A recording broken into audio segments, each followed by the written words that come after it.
ముందుగా అందరికీ నమస్తే. ఈరోజు నేను మాట్లాడబోయేటువంటి విషయము ఏదైతే ఉందో దాన్ని మీరు ఫస్ట్ నుంచి చివరి వరకు వీడియో చూసి అర్థం చేసుకుంటారని భావిస్తున్నాను. ఎందుకంటే మీరు ప్రతిసారి కూడా వీడియో స్కిప్ చేయడం వల్ల ఏమవుతుంది అంటే మీకు తెలుసుకోవాల్సిన ఇన్ఫర్మేషన్ అనేది మిస్ అయిపోతుంది. ప్రశ్నలు మళ్ళీ వస్తుంటాయి, సమాధానాలు కూడా మీకు కష్టం అవుతుంది అనమాట. నన్ను కన్సల్ట్ అయినప్పుడు ఎవరైనా ఏదైతే వాళ్ళు నన్ను ప్రశ్నలు వేస్తూ ఉంటారో ఆ ప్రశ్నల్లో ఒక ప్రశ్న చాలామంది అడిగారు. దాని గురించి ఇప్పుడు నేను ఈ వీడియో చేస్తున్నానండి.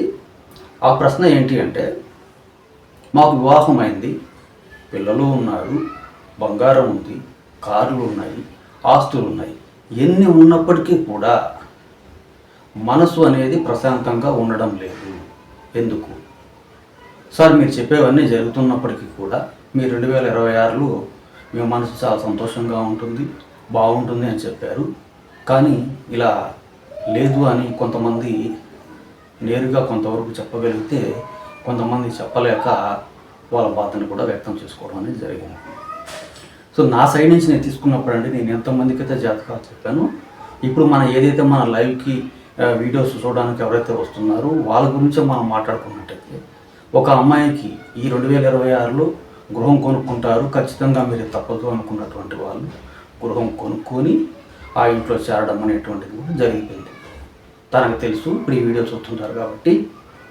అలాగే ఇంకొకరు తమిళనాడు చెందిన ఒక అమ్మాయి ఒక అబ్బాయిని ప్రేమించారు, మోసపోతున్నాను, నేను చనిపోవాలనుకుంటున్నాను సార్, నాకు చాలా బాధగా ఉంది అని చెప్పినప్పుడు తనకు నేను ధైర్యంతో కొన్ని మాటలు చెప్పి ముందున్న భవిష్యత్తుని కూడా గుర్తు చేసి ఏం చెప్తే తను సర్దుకుంటుందో చెప్పి ఈరోజు తన మనసు ప్రశాంతతగా చేసి తనకి త్వరలో వివాహం కూడా కాబోతుంది. ఆ అమ్మాయి కూడా తెలుసు, ఈ వీడియో చూస్తుంటారు. ఇంకా ఇలాగే అక్క తమ్ముడు ఇద్దరు వస్తుంటారు మన లైఫ్కి. వాళ్ళు వేరే వాళ్ళకి ధనం ఇవ్వడంతో వాళ్ళు మిమ్మల్ని మోసగించే అవకాశం ఉందని నేను ముందుగా చెప్పడంతో వాళ్ళు దాన్ని నమ్మి వాళ్ళకి రావాల్సింది ఎంతో కొంత లాక్కుంటూ వచ్చారు. ఆ క్రమంలో ఒక 40 లక్షల వరకు వాళ్ళకి వచ్చేసింది, ఇంకొంత ఆగిపోయింది. వారికి కూడా తెలిసి 40 లక్షల రూపాయలు ఎలా తీసుకోగలిగారని. ఇంకా పేరైతే చెప్పేస్తాను పూర్తిగా, వైజాగ్ పద్మ గారు, తన ఛానల్ కూడా ఉంది. తను ఒక చిన్న వాళ్ళ పిల్లల కోసం నన్ను కన్సల్ట్ అయితే ఆ పిల్లల గురించి చక్కగా చెప్పడం జరిగింది. అలాగే తను బంగారం ఇస్తే వాళ్ళ బంధువులు తిరిగి బంగారం ఇవ్వట్లేదని చెప్పడంతో పరిహారం కూడా చేయడంతో వితిన్ 4-5 డేస్లో నాకు మెసేజ్ కూడా పెట్టి, సార్ బంగారం అనేది వాళ్ళు ఇచ్చేశారు సార్ అని చెప్పి తన ఛానల్లో కూడా షార్ట్లో నా గురించి పెట్టడం కూడా జరిగింది. తను షార్ట్లో పెట్టింది కాబట్టి నేను తన పేరు కూడా అక్కడ చెప్తున్నానండి. ఇన్ని జరిగాయి కదా, కానీ ఇలాంటివి మాత్రం మనసుకు సంబంధించినటువంటి విషయాలు జరగడం లేదనే మాట నేను కూడా నిజాయితీగా ఈ విషయాన్ని ఒప్పుకుంటున్నానండి. కానీ ఇన్ని జరుగుతున్నప్పుడు ఇది ఎందుకు జరగలేదు అనేటువంటిది ఈ వీడియో చేస్తున్నానండి. కొంచెం లెంత్ ఎక్కువైనప్పటికీ కూడా మీరు అర్థం చేసుకుంటారని భావిస్తున్నాను. ఇప్పుడు నేను ఏదైతే చెప్తున్నానో, నేనైనా కానీ ఎవరైనా కానీ మనసు గురించి జ్యోతిష్యంలో చెప్పేటువంటి తప్పుడు భావాన్ని చూస్తామండి. మన జన్మలగ్నం నుంచి 5వ భావాన్ని చూస్తాం. 5వ భావం అనేది మన మనసుకు సంబంధించిన విషయాలను చెప్తుంది కాబట్టి చూడండి, ఈ 5 అనేటువంటి సంఖ్య ఏదైతే ఉందో చాలా శక్తివంతమైంది.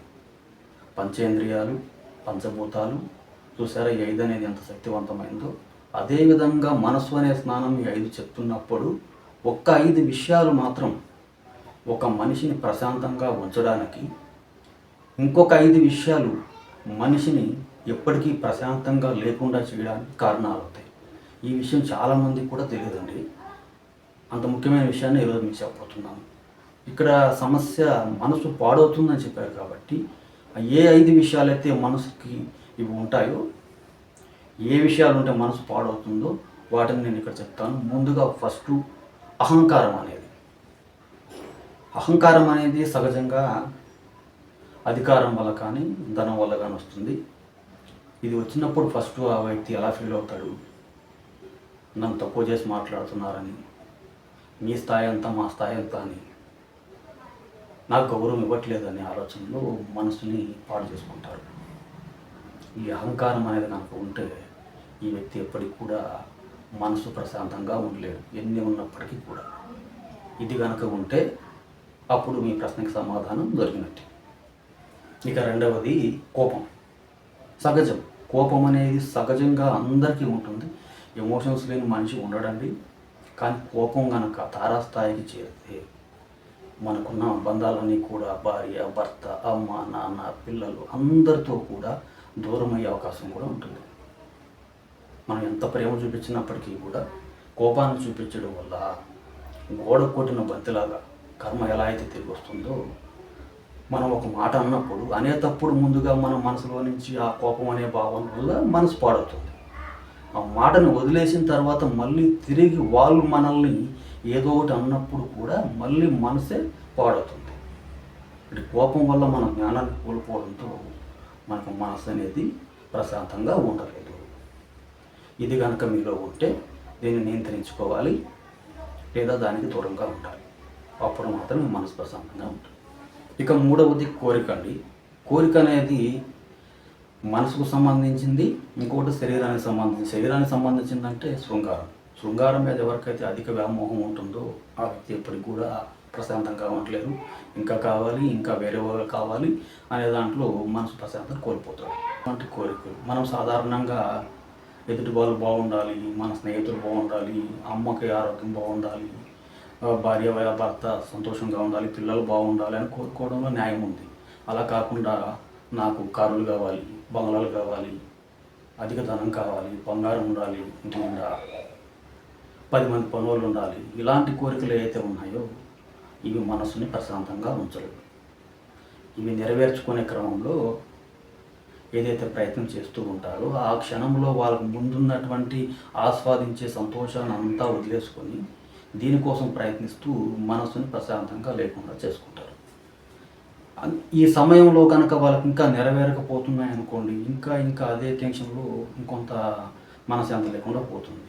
అదృష్టం బాగుండి నెరవేరుతున్నాయి అనుకోండి, అంతటా తృప్తి పొందారా అంటే లేదు.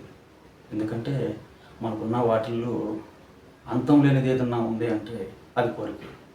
ఒక ఇల్లు కొనుక్కున్నాం, లేదు ఇంకా కారు కావాలి, కారు కొనుక్కున్నాం, ఇంకా బంగారం ఉండాలి. ఇలా అంతం అనేది లేకుండా సంపాదించుకునే కొద్దీ ఇంకా సంపాదించుకోవాలి అనే ఆలోచనలో కూడా మనసుని ప్రశాంతని కోల్పోతుంది. కాబట్టి మూడవది కోరిక అనేది అధికంగా ఉంటే మనిషి యొక్క ప్రశాంతని కోల్పోతాడు. ఇక మనకి నాలుగవది వచ్చేసి ద్వేషం, ఈర్ష్య, అసూయ, పగ, ప్రతీకారం ఇవన్నీ కూడా తోబుట్టు లాంటివి. ఇవి ఎప్పుడైతే ఉంటాయో మనకంటే ఎక్కువ ఏ ద్వేషాన్ని ఎవరి మీద అయితే పెంచుకుంటున్నామో వాళ్ళ గురించి ఎక్కువగా ఆలోచించడం మొదలు పెడతారు. వీళ్ళు కారు కొనుక్కున్నారు, ఈ కారు యాక్సిడెంట్ అయితే బాగుండు, వీళ్ళు ఇల్లు కొనుక్కున్నారు, ఆ ఇల్లు భూకంపం వస్తే పోతే బాగుండు, వీళ్ళు ఒక యూట్యూబ్ ఛానల్ మౌంటైన్ అయింది, ఛానల్ పోతే బాగుండు, ఇలా బంగారం దొరికింది, ఆ బంగారం పోయే వాళ్ళకన్నా దొంగలు తీసుకొని పోతే బాగుండు. ఇలాంటి ఆలోచనలు ఎప్పుడైతే వస్తాయో వీళ్ళకి ఉన్న ఆనందం కంటే ఇప్పుడు వాళ్ళ గురించి ఆలోచిస్తూ ఇబ్బంది పడతారు. ఇది ఎలా అంటే ఇప్పుడు చూడండి, వీళ్ళు అనుకున్నట్టుగా జరిగితే వీళ్ళకి అంత ఇబ్బంది ఉండదు. అదే ఇప్పుడు ఒక కారు కొన్నారు వ్యక్తి, వీళ్ళు ఆ కారు యాక్సిడెంట్ అయితే బాగుందని కోరుకున్నారు, కానీ ఇంకొక కారు కొన్నారనుకోండి, అప్పుడు ఏమవుతుంది, ఆటోమేటిక్గా ఈ వ్యక్తి అరే కారు కొన్నాడు, ఇంకా కొన్నాడు, వీటికి నష్టమే రావట్లేదే అనేటువంటి ఆలోచనలో మనిషి ప్రశాంతాన్ని కోల్పోతాడు. కాబట్టి ద్వేషం, ఈర్ష్య, అసూయ లాంటివి మనిషికి ఉండడం మంచిది కాదండి. దీనివల్ల మనసుకు ప్రశాంతతే కాదు, ఇదంత మంచి పద్ధతి కూడా కాదు. ఇక చివరిది స్వార్థం అండి. స్వార్థం అనేది చూస్తే మనకి చాలా చిన్నగా కనిపిస్తూ ఉంటుంది. ఎందుకంటే ప్రతి మనిషిలో ఎంతో కొంత సెల్ఫిష్గా ఉండడం సహజంగా ఈ స్వార్థం అనేది కనిపిస్తూ ఉంటుంది. కానీ పైన 4 కంటే ఇది ప్రమాదకరమైంది. ఈ స్వార్థం అనేది చిన్నప్పటి నుంచే మొదలవుతుంది.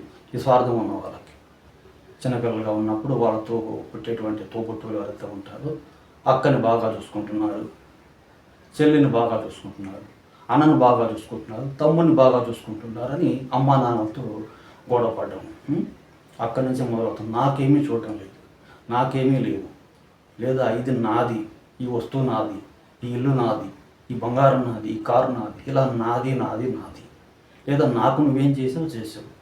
ఇలాంటి ఆలోచన పెట్టుకున్న ప్రతిసారి కూడా మనస్సు అనేది ప్రశాంతత కోల్పోతుంది.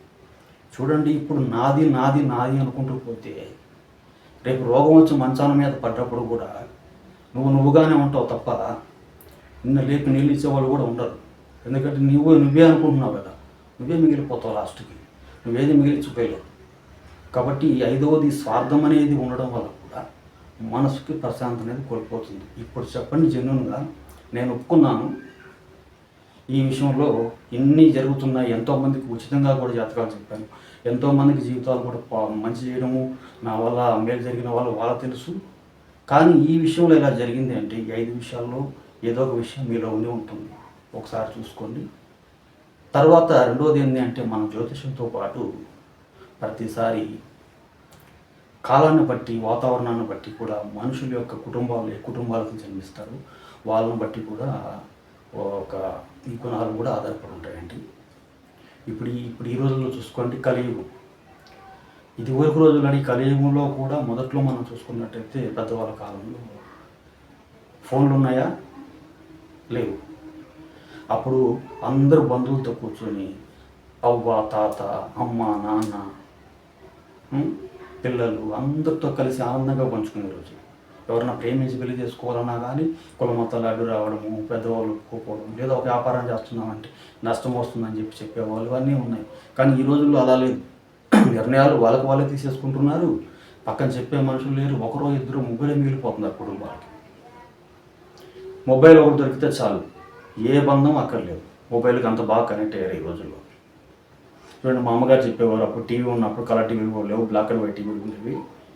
ఎప్పుడో శనివారం ఆదివారం దూరదర్శన్లో, ఇప్పుడు కేబుల్ కూడా లేవు అప్పట్లో. శనివారం ఆదివారం దూరదర్శన్లో ఒక సినిమా వస్తే అందరూ ఫ్యామిలీ అంతా కూర్చొని హాయిగా ఆనందంగా గడిపేవారు. మరి ఈ రోజుల్లో అలా ఉన్నాయండి? ఫ్యామిలీతో కలిసి ఏ సినిమా చూడడం కానీ, టీవీలో అందరూ ఆనందంగా పాల్పంచుకోవడం కానీ జరుగుతుందా?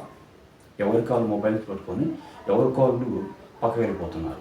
ఇదే కాస్త బంధాన్ని దూరం చేస్తుంది. ఎప్పుడైతే మనం బంధాలకు దూరంగా ఉంటామో ఆటోమేటిక్గా మనసు అనేది పాడవుతుంది. ఎందుకంటే మన మనసుని స్ట్రాంగ్ చేసేదే బంధాలు. మనం ఏం కోరుకుంటున్నామో ఆ బంధాలకు మనం ఎప్పుడైతే దూరం అవుతున్నామో అప్పుడే ఇటువంటివి మనశ్శాంతి లేకుండా కూడా చేస్తాయి. కాబట్టి మీరు ఎప్పుడు కూడా ఆలోచించాల్సింది కాలాన్ని బట్టి, మన వాతావరణం బట్టి, మన కుటుంబ పరిస్థితులు బట్టి మనలో ఉన్న ఈ 5 గుణాల్లో ఏదైనా ఒక గుణం ఉందా లేదా అన్నది కూడా తెలుసుకొని దాన్ని మీరు మార్చుకోవాల్సి వస్తుంది. దీనికి నేనేం చేయలేను, సాక్షాత్ భగవంతుడు కూడా ఏం చేయలేను. కాబట్టి ఇదండి.